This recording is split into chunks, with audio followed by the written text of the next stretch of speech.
In this lecture, we will study the conc data type, which is a parallel counterpart to functional cons lists and is used to manipulate data. This will reveal a data structure with an efficient concatenation method. Let's quickly recall the cons list data type from functional programming. Cons lists are represented with the abstract data type list of T, which has two concrete implementations. Cons contains an element and a pointer to the tail of the list, and nil represents an empty list. We usually express operations on the list data type in terms of recursion. Let's implement the filter operation on lists. The filter operation takes a list and a predicate function. It starts by matching the list object against possible patterns. If the list is non-empty, that is, composed from an element x and a tail xs, and the predicate holds, then we recursively filter the list and prepend the element x. Otherwise, if the predicate does not hold, we skip x and recursively filter the list. If the list is empty, there is nothing to filter, so we just return nil. Due to their recursive structure, lists are built for sequential computations. They have to be traversed going from left to right. Trees have a different recursive structure. Since there is more than one choice for recursion, different subtrees can be traversed in parallel. Let's take a look at one possible data type for trees. We will call this abstract data type tree of T. The tree data type will have three concrete implementations. Node of T will represent internal nodes, which contain only two references to the left and the right subtree, but no concrete elements. Instead, elements will be contained in the leaf data type. If the tree is completely empty and has no elements, it will be represented with the empty data type. Note that, despite the fact that this data structure is a tree, it is still used to store element sequences and not sets. We should not confuse it with a search tree. Here is one example of this tree sequence containing elements 1, 3, and 5. The elements themselves are contained in the leaf, and the leaves are bound together with the node objects. Let's repeat the previous task of implementing filter, this time using the tree data type. The new filter method is once more recursive. If the tree object is a node, then the two subtrees, left and right, are filtered in parallel. Recursion stops when we reach a leaf node, at which point we either return that leaf or exclude it by returning an empty tree. We know that in practice we would have to insert some additional logic to detect the threshold for recursive parallel calls, but we leave that part out for clarity. But is this filter method really what we want? Assume we have the tree shown on the left. We read the elements in this tree from the leaves going from left to right. 1, 3, 3, 4, 5, and 6. Let's now assume that we want to retrieve only odd integers. We use the filter method with the following predicate. After filter completes, we obtain the following tree. Trouble is, our tree now contains some empty trees as well, making some of the branches longer than they should be. We could resolve this problem by redefining the node constructor to eliminate empty nodes while the tree is created. If we do that, we end up with a tree on the right, which no longer has empty nodes. Unfortunately, this tree is not suitable for parallel computations. It looks more like a list than a tree. Next time we start a parallel operation on this tree, the workload will not be balanced between the processors. Trees are only good for parallelism if they are balanced. To ensure balancing, additional information must be stored in each node. Let's take a look at another data type called conc, used to represent balanced trees. In addition to the left and right subtree, this abstract data type will define the level and the size of each subtree. The level will be equal to the longest path from the root to a leaf, and size to the number of elements in the subtree. The level is, in other words, just the height of the tree. This conc data type will correspond to a so-called conc list, originally introduced by the Fortress language. The conc list is a neat data abstraction for parallel programming and could have any number of implementations. In what follows, we will study one particularly concise conc list implementation. The conc data type has the following concrete subclasses. Again, the empty class represents empty trees. Their level will be 0, and the total number of elements will be 0. The single class will represent leaves containing a single element. Their level will again be 0, and the total number of elements 1.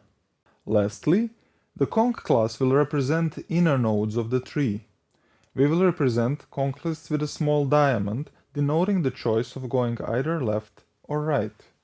Here, the level is equal to 1 plus level of the higher subtree, and the total number of elements is equal to the number of elements in both subtrees.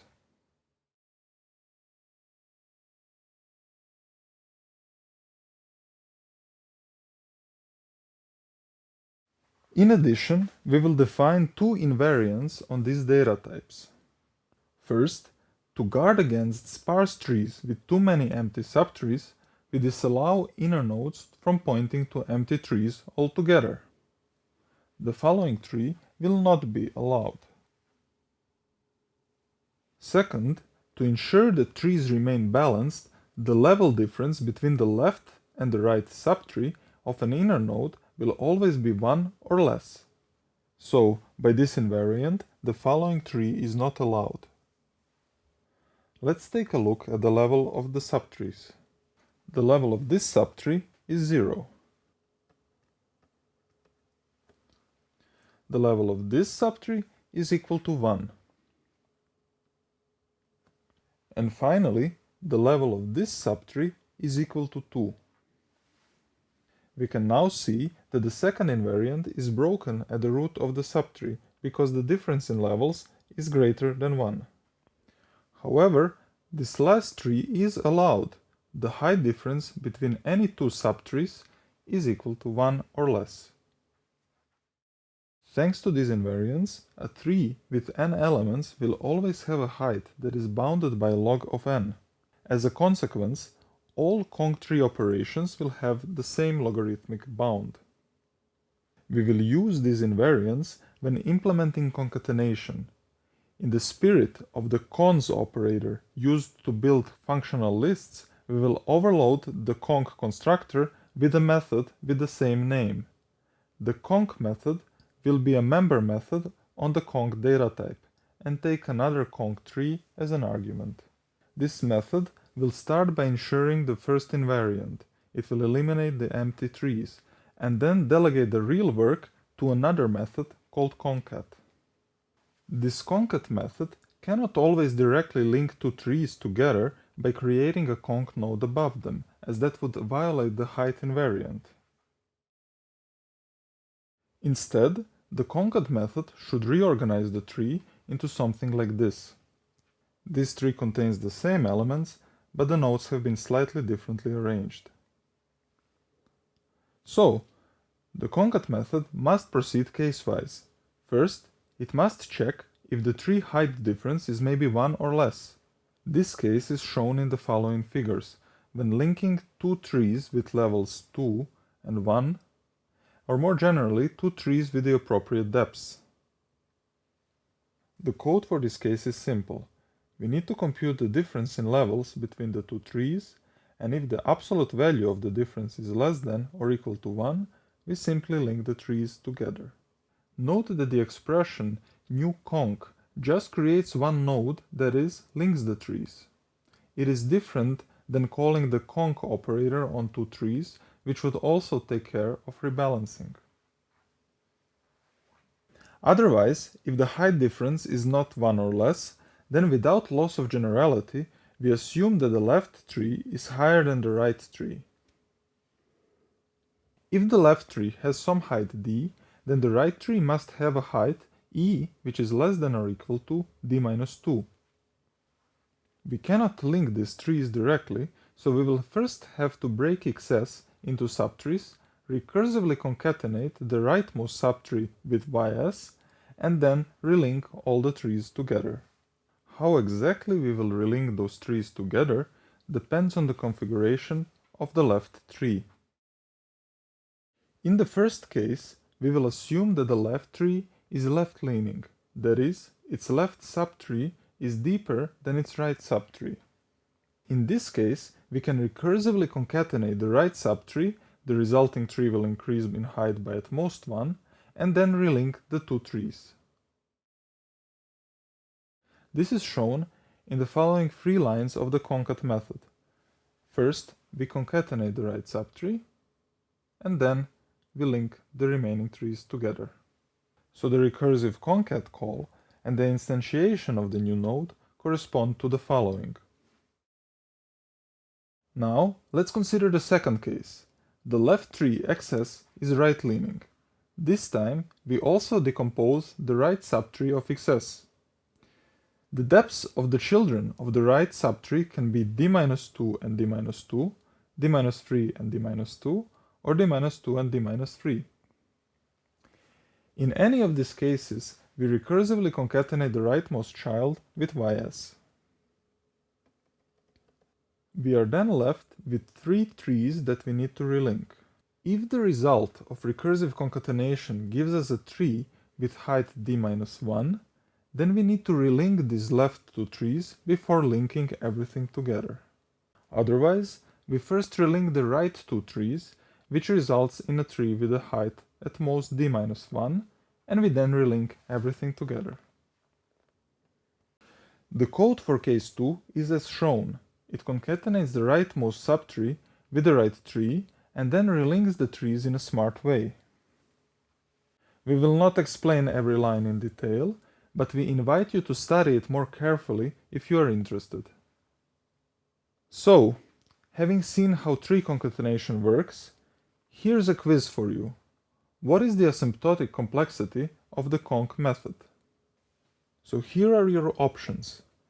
Is it possible that the running time is logarithmic with the number of elements in the larger tree?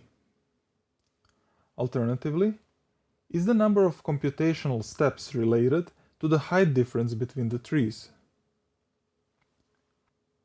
Another possibility is that the time is linear with the number of elements in the larger tree.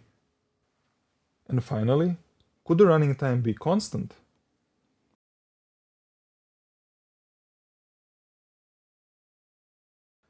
So let's see. Since the concat method sometimes recursively calls itself to descend deeper into the tree, the running time is almost certainly not constant. We can eliminate that option. Then, since the concat method links and relinks the trees, but never actually descends in the left subtree of xs, it never spends time processing those elements either. Therefore, the time cannot be linear. Let's examine the remaining 2 cases. Recursion in the concat method ends as soon as the heights of the 2 trees are comparable. That means that there will be h1 minus h2 recursive calls. Each recursive call has a finite amount of work in it, so the total running time must be O of h1 minus h2. The bound O of log n is therefore too pessimistic. So, if you answered O of h1 minus h2, you answered correctly. Don't worry if you feel that you didn't understand all the details of concatenation right away. The most important thing to remember is the conc data type and how it is used as a data abstraction in functional parallel programs. In the next lecture, we will see how the core of this data structure can be used to implement more efficient combiners.